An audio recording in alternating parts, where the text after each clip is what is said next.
person that you would let beat you up, who would it be? I'll tell you who I'd pick. Gal Gadot from Wonder Woman. I'd let Wow, you can't go wrong with that, beat realistically. me to death, just so I could hang out with her for the limited amount of time that she was beating me to death. That's actually the way I want to go out, like for real. This is a tough one. Not in my sleep, not anything like that. I want to go out because Gal Gadot as Wonder Woman kills me, but slowly. Want it to last. I want to last. I'm taking the one true hero, Ryan Reynolds in Deadpool. Well, at least you'd laugh on your way I'd out. laugh. And look, Ryan, look, man, it's cool. I know we're boys. If we know each other, we'd be friends. In For my sure. heart, I tell myself that. You guys would be friends. But yeah, Ryan Reynolds, please. What about That's you, who it'd be. Maybe Batman, then maybe I can hang out on a yacht with Bruce afterwards. That's true. That's Again, nice. well, we Or talked maybe about Catwoman. Justice. Gone. Catwoman might be better. Good for you. Little Hallie? Heads up. Situation. Little Hallie action? Nice. That's not bad. 16 teams remain in the NCAA tournament, and we're going to break down which 4 will make the Final Four in New Orleans. Tyreek Hill becomes a Dolphin, and the NHL trade deadline is behind us. We'll tell you who won and who lost. I'm Jake Crane, and welcome to Crane & Company.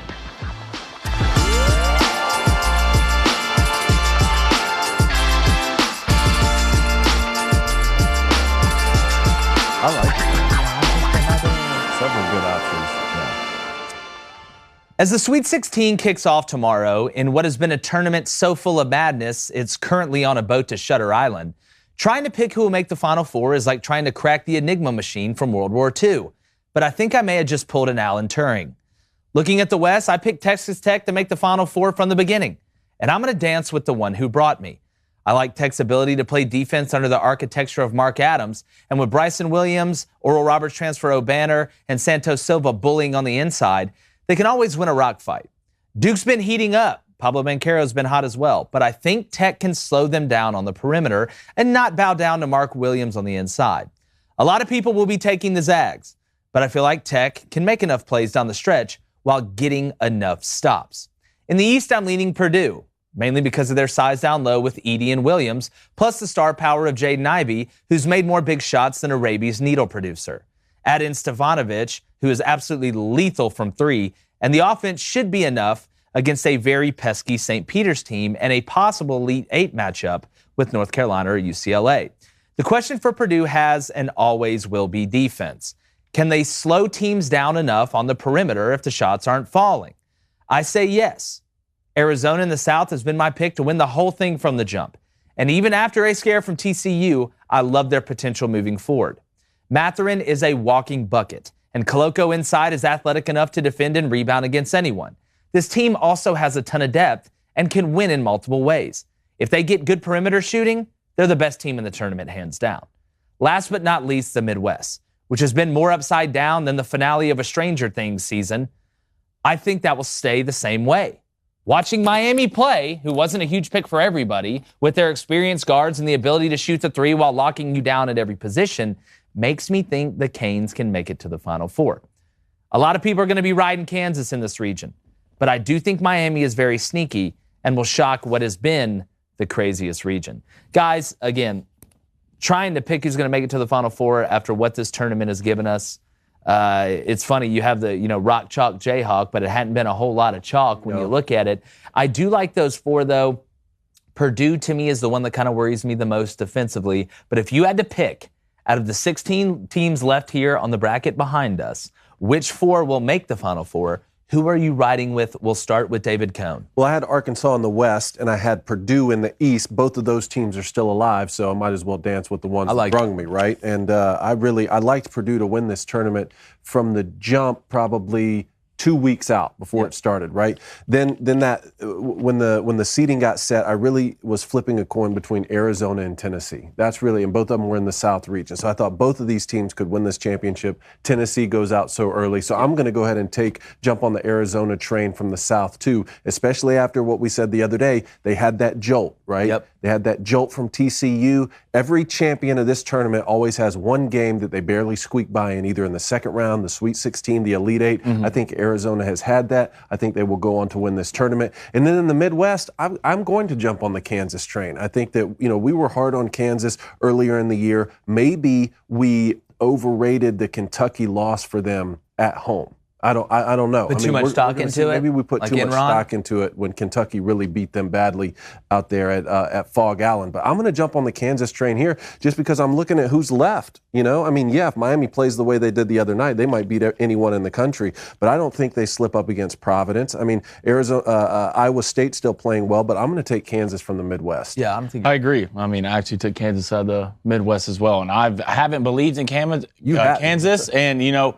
It's not more about Kansas, but more about the teams that's surrounding them. I mean, no realistic person who's watched basketball throughout the year would have said, well, Kansas, Providence, understand, but Iowa State, Miami, no one knew that was coming. And I do think Kansas is a better team than Providence, and Iowa State struggles to score on offense and more of a defensive team. Miami is the biggest, maybe. If they keep playing the way they played against Auburn, then yeah, they can beat any team in the nation. But I don't know if that'll continue, especially you get down low with McCormick, the way Abaji's playing. I think Kansas is a better team, but I did think if Kansas, in my bracket, I had them run into Iowa. The way Iowa's playing, I had them winning that game. Well, let me ask you this, though, about the Providence game. Because they do have an answer for McCormick, speaking of Providence down low, with Nate Watson. Yeah. Bynum has to play really well, but he's an experienced guard that can handle the ball. He can drive and kick, he can shoot. Reeves, the rest of the guys they got in the outside can really shoot it, and they've been shooting well. If Providence is shooting the three well and it's even down low, are they good enough defensively to slow Kansas down enough, in your opinion, to have a chance at the end? That's what I'm looking at. Yes, but the same thing with Providence, I got in the same kind of thing with Auburn. Sometimes they don't play to their matchups they need to play with, all right? There's not a bad shot at Providence. Doesn't matter where it is or anything like that. If they're shooting the three well, yeah, they got a chance to play with anybody, and they have been shooting well recently, but I think Kansas guards better on the perimeter. Kansas is a little longer than any team that they've realistically seen. If Providence is going to win this game, in my opinion, they have to somewhat have an edge down low. He has to play better down low for Providence, and they got to give him the ball, at least. And if they're not shooting, well, Kansas is a team that can beat you from inside out.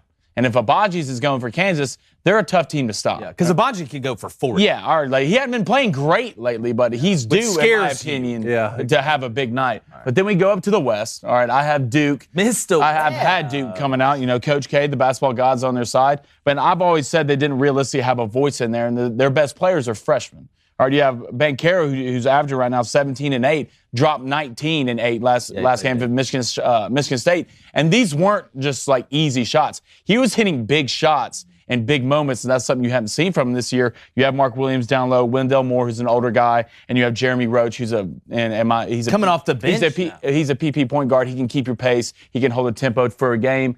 Then you go down here to the East, and everybody knows about what Kentucky did to everybody's bracket, including mine. I had them go to the championship, but I'm leading UNC in this game. Yeah, you've been bullish on North Carolina. I'm taking North Carolina to go to the Final Four, and I'll tell you why. UCLA doesn't have a big. Nope. They don't. Baycott right now is playing as one of the best bigs in the nation, rebounding. I mean, he's averaging, I think, 17 and 12 a game, averaging at least 6 or 7 offensive rebounds a game, which is huge when you play a team like UCLA. Then you have Caleb Love, in my opinion, who's an NBA player. He is. You have Manick, who the security blanket. He can get it from inside or outside. Just don't hit anybody in the face. Just be realistic about it. You're having a great game. And they play 6 guys. These 5 guys have been on the court the entire year with each other. Minutes.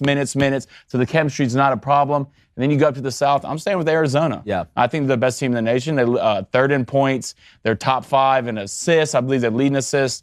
Top 5 in field goal shooting percentage. I just think they're the most complete team. Yeah. But Blaine, see what the Booster Club says about that too. But I do got to say, do you know right now, if you put $1, if you go to DraftKings and you put $1 on St. Peter's, Arkansas, Michigan, and Iowa State to make the Final Four, I think you win $20,000.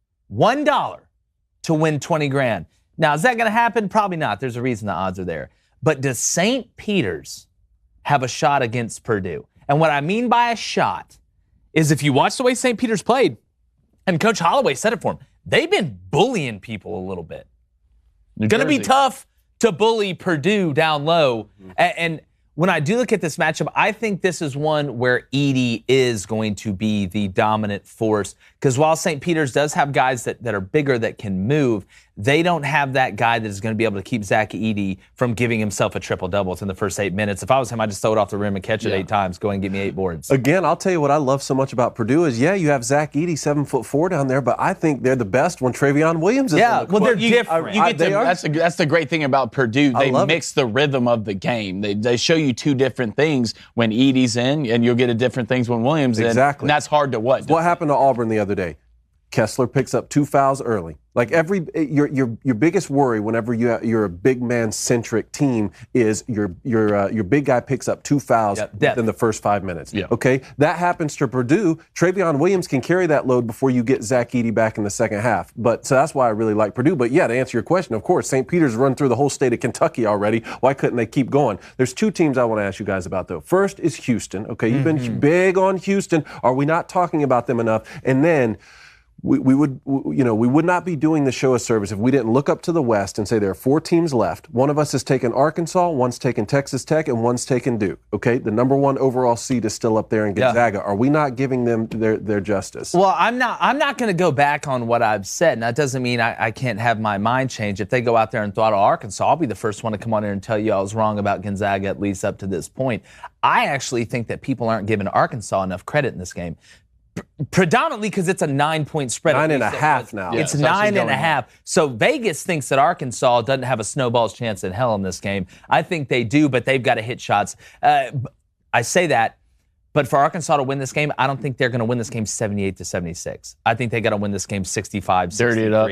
You got to dirty it up. You got to make it muddy. You got to go Batman and Heath Ledger Joker in the interview room. You may have to throw a few punches, whatever. But you know, when I look at Houston, and I've been very, very wary of Houston. I had them beating Illinois. I had Houston right here in this game. And older guards, you know, advance you in the tournament. And Houston reminds me a little bit of Miami. I think they mirror each other a little bit with the way they play. Because don't forget, Houston is still down 2 of their best players. And what Kelvin Sampson's been able to do with this squad, kind of that underdog role with who he has out there, they've got really good guards. They've got dominant guards. But I do think Koloko down low is going to be the difference this one. There is a huge difference between the way Koloko plays and the way that Kofi Cogburn plays. Yeah. There are 2 very different people. Houston was able to gang rebound against Illinois and somewhat out-athlete Kofi on the boards. They were able to go up, you know, they worked their box out. That was great, but they were able to go up, high point the ball, whether it was long rebounds. Did they shoot fantastic? No, but they kind of gang rebounded and were still able to get in transition, which is tough to do when you do that on the defensive side. What Arizona does to me with Koloko, they can play fast. They can play slow. Mathurin, it's just hard for me to bet against him. I don't think Houston can stop him. I don't know if anybody can stop him. Right now, the 2 best guards, or you know what, I'll say the 3 best guards I think that are in this tournament are Jaden Ivey, Mathurin, and Wong from Miami. Those are the 3 best guards that I've seen. I don't want to take anything away from Houston with Shedder and guys like that. But when I look at the matchup up there, I do like Arizona, but barely. I think this game is going to be physical. I think it's going to be tight the whole game. But I go back to what we said about teams playing close games with high seeds early in the tournament. I've never had my heart stop, but I'm pretty sure if you've ever been brought back to life with a defibrillator, you probably cherish life a lot more. You know, things like going to the gas station or walking your dog. You probably cherish those things a little bit more. They almost got their collegiate basketball life taken against TCU, a team that played out of their minds, which we talked about yesterday. I think that is somewhat of a wake-up call for an Arizona team that has won, what now, 33 games? Somewhere around there. So they're used to winning. They know how to win. Now you go out there realizing you are not invincible. I think it's going to make it interesting. And then Villanova, Michigan, we're going to find out a lot about both teams. Down low. You've been talking Hunter about Dickinson, exactly, and Diabate with that front court. We're going to find out just how well Villanova can deal with a front court like that, because if they can get by Michigan, that'll set them up to be able to play Arizona, who's bigger. Yeah. Or if they were to match up against Houston, that's a perfect matchup for Villanova. But on the other side, if Michigan squeaks by and can beat Villanova, not only do you have the confidence there, but you do have an awesome 7'1" guy and Diabate to match with him, and you go in with some confidence against maybe an Arizona team. Well, and we've talked about Hunter Dickinson a ton. We know he's a big piece. He's a pivotal piece. But Diabate, as you bring up, to me, when I go back, and I went back and watched Michigan, when Diabate is cooking, and I'm not talking about scoring 20 points, but when he's on the offensive glass, when he's making crisp passes, when they trap him, when he's able to get the ball out to Brooks or those guys that can hit threes, Michigan is really, really scary offensively because it takes a little bit of pressure off of who?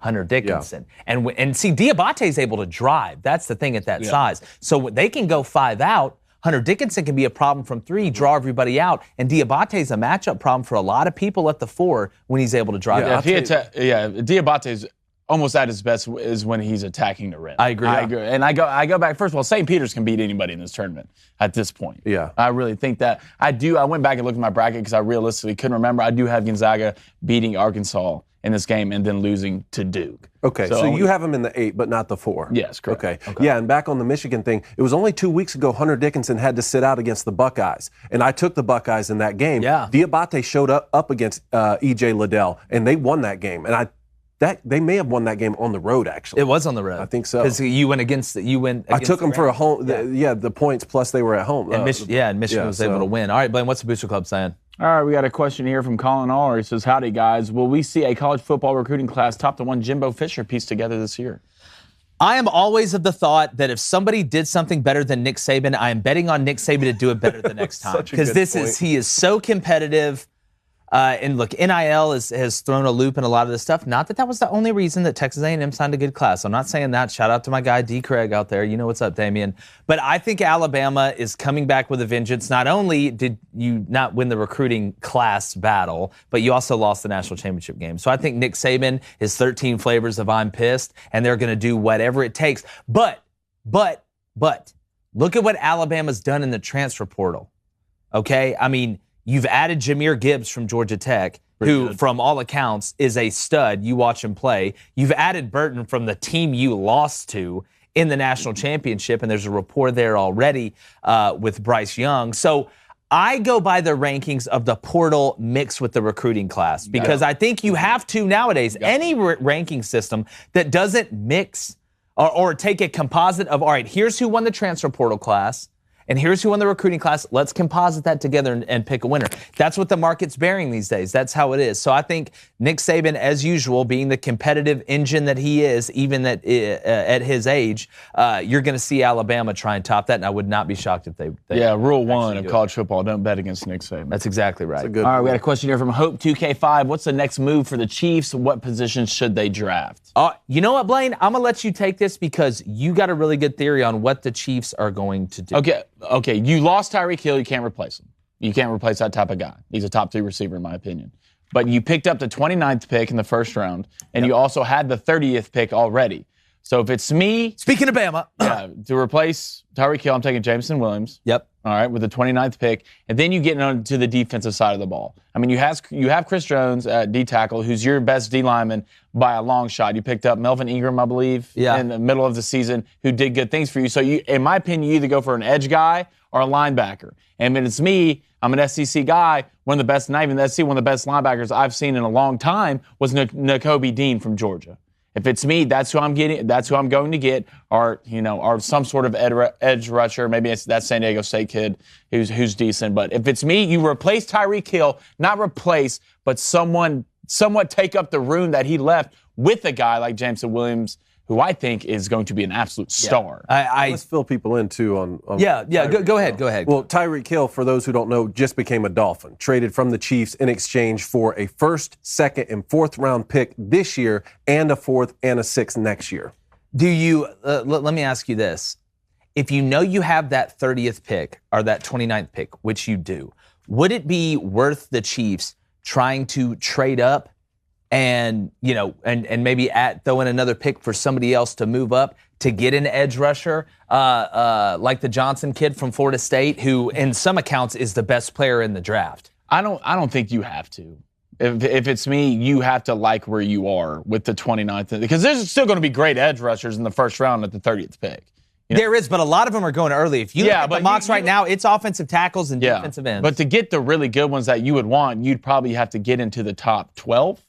Top 15. But that's a move that's doable. If you throw that 30th pick to somebody and then you throw them maybe that 2nd round pick that you got in the trade with the Dolphins. I feel like you'd have to give up a little more than that to get that top 12 pick. You'd have to love a guy. Yeah. Like if they love a guy. If it's me, I don't think you have to do that with picking up Melvin Ingram. You have Chris Jones, and you have that 2nd round pick. I believe it's the 50th pick in the 2nd round, where you could get a guy right there that you somewhat believe in and maybe something you can shape a little bit. But if it's me, you have to replace that needed receiver. Juju Smith, great receiver, not the type of Tyreek Hill guy. Jameson Williams, player. Yeah, Jameson Williams can run. He can take the top off the defense. He's still good in and out of his routes, depending if it's a dig, a post, a corner, a slant, a whip, whatever you want to do. He has great feet. He is coming off that injury. But to replace that void right now, why not get a young guy like Jameson Williams? Yeah, the two guys that to me could somewhat replace Tyreek Hill from a speed standpoint are Tyquan Thornton from Baylor.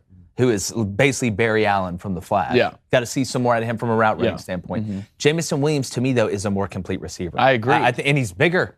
He's bigger. And there's other guys, too. I mean, I still think Chris Olave might be the best wide receiver. He's just not going to be there. Fine. But Garrett Wilson could be there at that point. He'll be there the signing of Juju Smith-Schuster is what makes this so interesting. That's why I don't feel like the Chiefs need to go out and panic. Yeah, he's a different guy, but that still gives you a great option to not have to go out and do anything crazy if you're the Chiefs. Now, I think a few things are true right here. Without Tyreek Hill, I don't know if the Chiefs win that playoff game against the Bills. Yeah. I just don't know if they do. So, yeah, it is a big loss, but I still feel like the Chiefs won this trade. I mean, a first, second, fourth, and next year a fourth and a sixth, that's a lot for this guy. And Tyreek's making there's a lot of money that's going away that you're kind of taking care of. And a guy that is getting toward I'm not saying right now, but he's going to be at the back end of his career a whole hell of a lot quicker than Jameson Williams. That's an important point. And it is, because that's just the way you got to look at it. Because he's an explosive guy. He's a very explosive. But we're not talking about. But he's not only. But he's not Larry Fitzgerald. I mean, Larry Fitzgerald, you could look at exactly. That's Larry could run too. Yeah, Larry can move. But let's don't confuse him. I mean, we said this the other day about John Morant, right? We said those guys who jump the highest, they fall the hardest sometimes, right? The difference between a John Morant and a Luka Doncic, if you had to say who would play longer and be able to play at the level they are at for longer, you would take someone like Luka. Well, I agree with Jake's point on Tyreek Hill. How many more productive years will he be able to be this explosive? Yeah. I'm not saying he can't go get you big catches 6 seasons from now in an important scenario, but you go get someone like more of a Michael Thomas type, or maybe someone like Chris Olave ends up being that type of receiver, or when you're Larry Fitzgerald is certainly the top. So you like Olave better than Drake London, who the Jets are probably going to take? I really like Chris Olave mostly because I had to see every single what he did to Michigan. He's for sure nice, but they got Juju to help, I think, in my opinion, to help one blocking, two with Travis Kelce in the intermediate routes, right? Because it was only Travis Kelce in the intermediate they would throw to. All right, so boom, you got Juju, another guy that can help you with that. And then you go get a J-Mo, you go get a James Williams in the draft to have that guy that can take it off the top, to be that one-on-one on the outside that can win that matchup. The same thing like Tyreek. The cool thing about Tyreek Hill was you could put him at any position at receiver, inside, and you slot, have to game plan outside. around. You have to game plan around Tyreek Hill. Motions. He's great at short routes, intermediate. He can do it all. I mean, he's a 6-time Pro Bowl receiver. There's the reason he's a 6-time Pro Bowl. It's the Cobra and the Python argument, right? Tyreek Hill, if I'm a defensive guy, he can kill me quick. Yeah. Like, it's a quick strike. You can kill me quick. Travis Kelce, obviously being a tight end, some of these other receivers that are more possession guys, they're like the Python or the boa constrictor. They're going to squeeze you to death over time. So, again, it's just kind of what you're trying to find. The thing I like with the Chiefs, they go get this speed guy. You got everything now. Yeah. You've got everything with Mahomes, who we know is a Hogwarts grad. So did everyone win in this trade, or was there a... I don't think the Dolphins lost. I don't think the Dolphins lost. I don't think the Chiefs lost. Yeah. I think this was a legitimate, pretty even trade, in my opinion. The only thing about it with the Dolphins is, you look at their receiver core, and it's nasty, right? You got Devontae Parker, legit kind of a Larry Fitz type of guy, possession receiver, big guy, and go get. You have Jalen Waddle, who's a scat guy. You can put him in the slot, kind of Tyreek Hill-ish, a little slower, but he's getting better. Waddle and Jameson Williams are clones to me. Yeah. Well, Jameson Williams is 6'4". Well, I mean, Waddle's not a midget. I think he's 5'11". Is he that short? I don't think he's a little bit taller than that. Okay. We'll double. But anyway, I mean, you add Tyreek Hill, and you got Mike Gesicki at tight end, who Mike had a big year last year, especially later in the year. But the only thing I worry about with the Dolphins, you're giving up all these picks, and you still have one of the worst offensive line. You did sign Terrion Armstead. You got the right tackle on Armstead.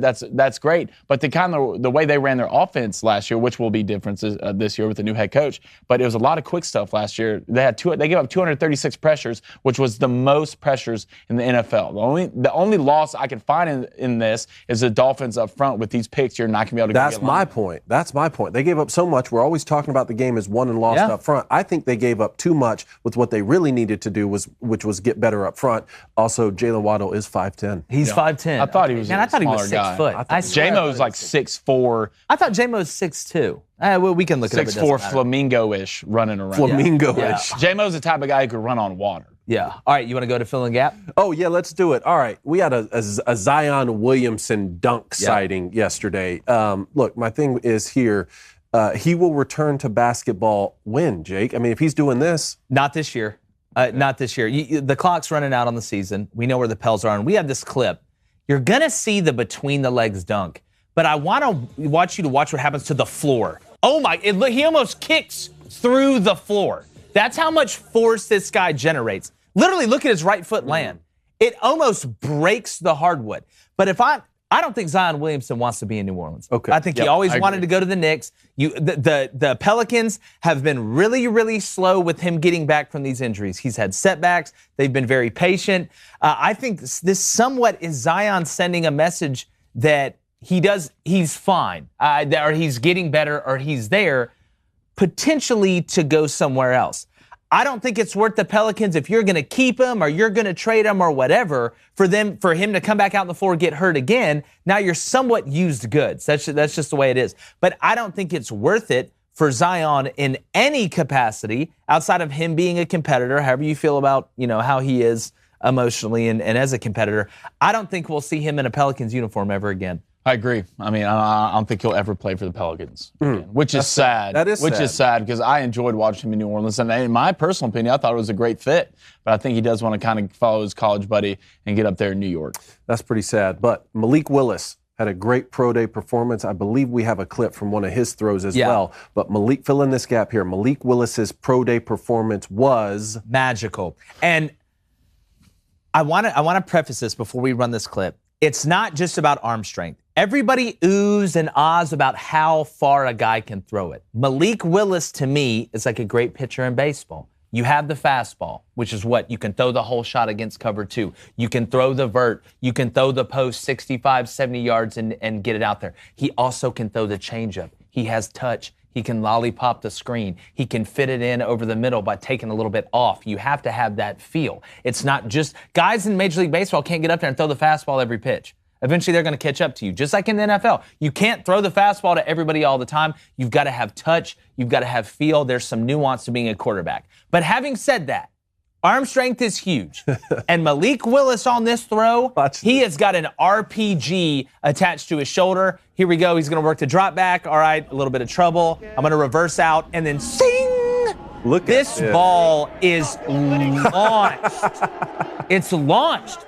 Not a lot of human beings can do that on the face of the earth. I mean, we watch Zach Wilson and some of these other guys with incredible arm strength. That's about as impressive as I've seen. But what I like about Malik Willis, and if you're the Steelers, go get him.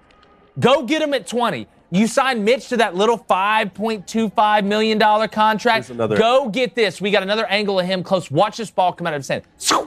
I mean, the dude literally has a howitzer, man, and puts it on the dime.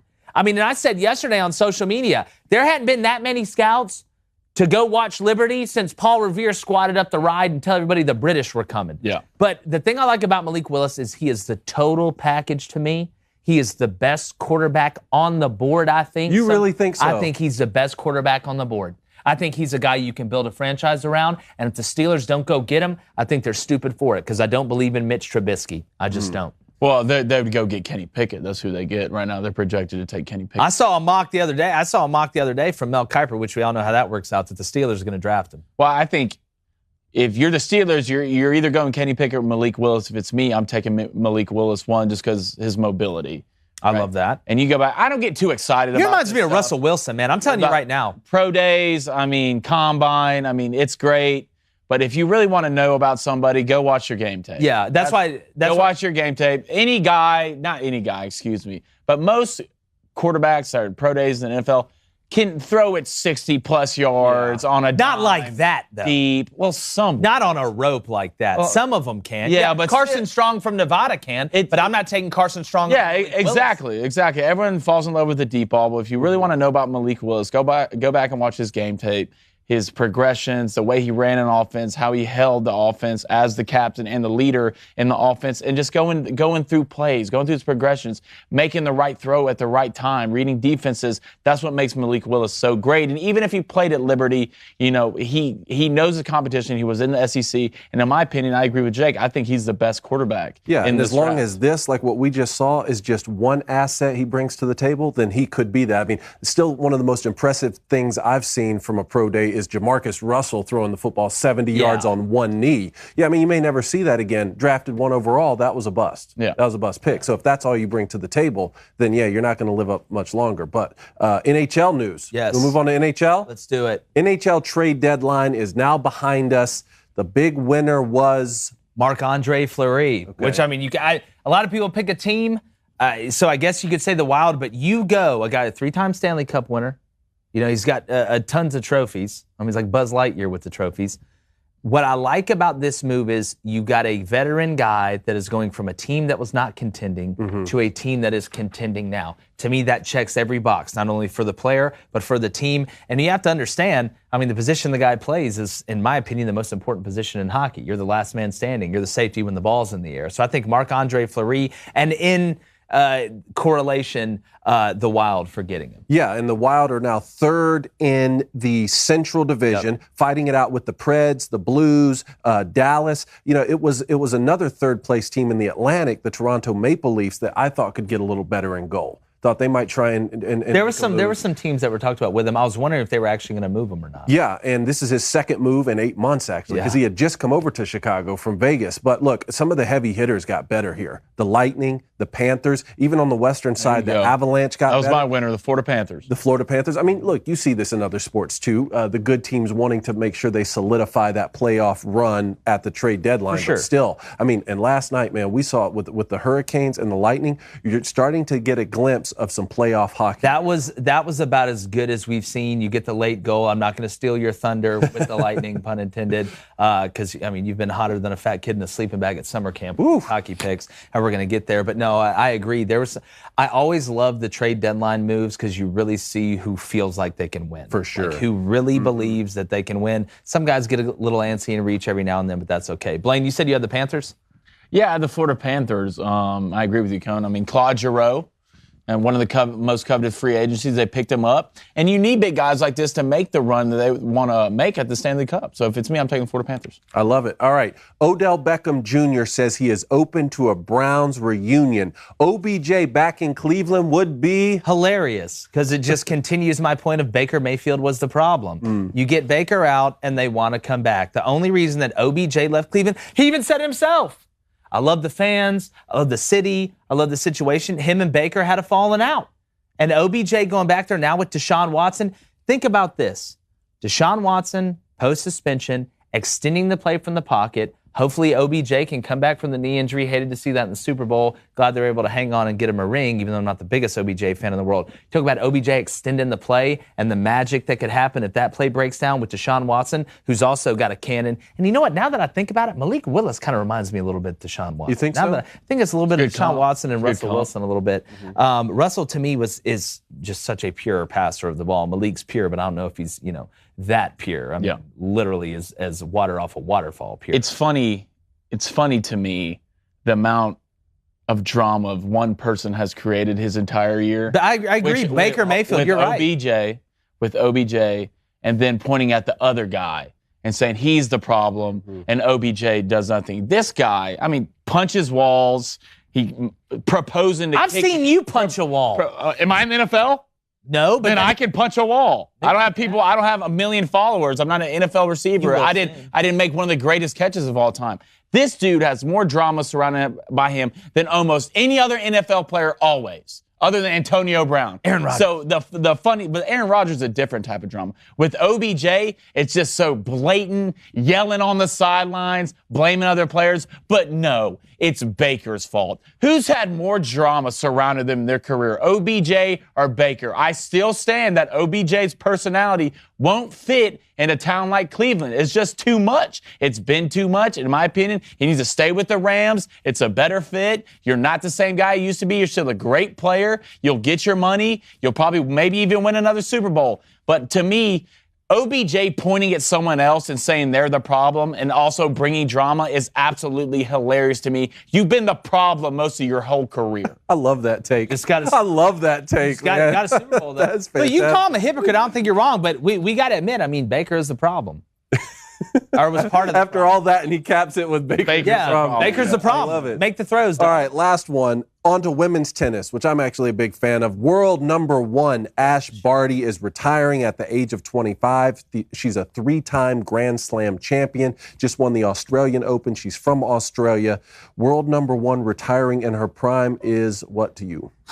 Barry Sanders-ish. Yeah. You know, I mean, Barry went out early. To me, he's the best back in the league. I don't care what anybody says. This is very surprising to me.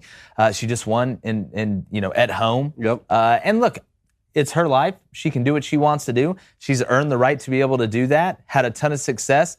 Very interested to see what she decides to do next. Some people, and again, I'm not trying to cast aspersions on why she did it or deep down. Some people may not want the spotlight like that. You've gotten a taste of it. You've reached that highest pinnacle. I guess you kind of want to go out on top, which she is on top. So in that instance, it makes sense. But to think about what all she could have accomplished by staying there with the amount of winning that she's done, with the amount of eyeballs that have been on her since she was even younger than this, I was very surprised to see it. But at the end of the day, it's her decision. Yeah, I was surprised to see she was 25. I didn't know that she was that young before this story broke. But I think she was the first Australian woman to win the Australian Open in maybe 3 or 4 decades, I think. I mean, she's the chosen one. Yep, no doubt. The chosen one. All right, Blaine, what's the Booster Club saying? All right, I got a question here from 46 Was a Fix. Who will make a surprising run in the NBA playoffs? I know my team. Well, got to make it first, though, but mostly all. See, surprising run to me, I'm going to stick with my guns here. I think the 76ers are going to win the NBA championship. Would that be surprising, though? Yeah, I think it would. What are they ranked in the East right now? Surprising. Pull it up. I could rank second. I could sit here and reach on the fringe and say somebody that's barely going to get in the playoffs, but I don't see it this year. To me, a surprising run going to win the NBA championship. They're ranked 3rd in the East. They're ranked 3rd in the East, so that would be a surprise. I mean, what do we? I would take the Los Angeles Lakers. I don't think they're going to make it. That's who I think if they make it, which I think they will. I mean, you have the star power. LeBron can hold up that long? You think? Do you not think? I mean, he's basically 40 and he's dropping like 40 a game. I'm talking about at this pace with him having to go balls to the wall every single game. And we're not to the playoffs yet. I'm not doubting LeBron. Are you saying the Lakers? I have. Did I say the Lakers? Yeah. Okay. I mean, Russell's got to start playing better. I mean, their bench has to start playing better, but they have been playing better of late. If you go back and look, they have been playing better lately. Well, LeBron's decided I'm going to do it by myself. And when LeBron decides to do it by himself, I start believing in things. So I would say it's a surprising run would be the Lakers. Now, what about the Chicago Bulls? Fifth in the East right now. You going to tell me the Bulls couldn't make a nice little run? They could, especially getting healthier. DeMar DeRozan has been absolutely balling. Part of me is somewhat of a low-key Bulls fan, obviously just because of MJ. Sure. And I don't want to go down that road today. We're going to go down that road we'll at some point. But the Bulls would be a surprise. I love DeRozan and what he's been able to do. Levine's a witch of the highest order. But I'm going to go 76ers, not only to make a surprising run, but to make the run, the cool runnings to the championship. I'm not going to say the Nets because after hearing what came out of New York the other day, it's not looking good for them or the Yankees. Yeah. So sorry about it. You hate to see it. You hate to see it. I'm not going to get into it because it's going to piss me off. But it's amazing. It's just them. But tonight, they're on the road, and there may be a Nets pick being taken tonight. I don't mind that. Any team on the road, especially the Nets, when Kyrie Irving and Kevin Durant are on the same team, I do believe Seth Curry will be out for this game. He will be, and Drummond as well, but more importantly, Ja Morant will be out for the Grizzlies. Yeah. That is true, but the Grizzlies are 15-2 without Ja Morant. Look at that. Look at you. Growing up before our eyes. Don't want a question? Let's get one more question before we go to the All right, Han and Hunter, I like this question because it's outside the box and it almost makes sense. What about OBJ going to Green Bay?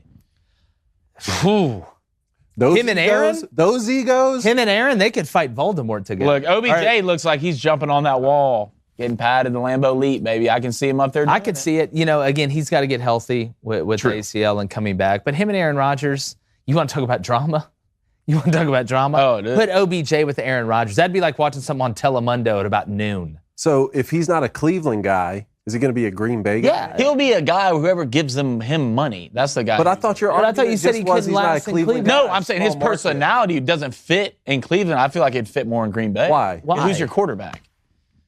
The drama almost. Deshaun Watson's been covered in drama. Yeah, but I'm talking about kind of playerist drama. All right, not going to massage places and doing stuff you're not supposed to do. But on the field drama, OBJ is known for on the field drama. There's already on the field drama with Green Bay with the Lambeau Leap. There's some drama behind that. You have Aaron Rodgers at quarterback who's just, walking drama. That's what he is. So, yeah, because Green Bay's a big enough name to where I feel like his personality can fit there.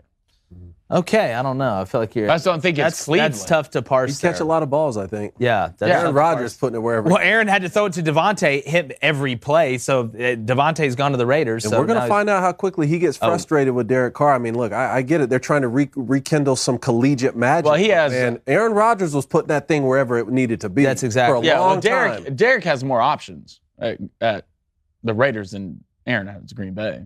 Yeah. True, but not by a ton. I mean, you got the witch, Hunter Renfrow.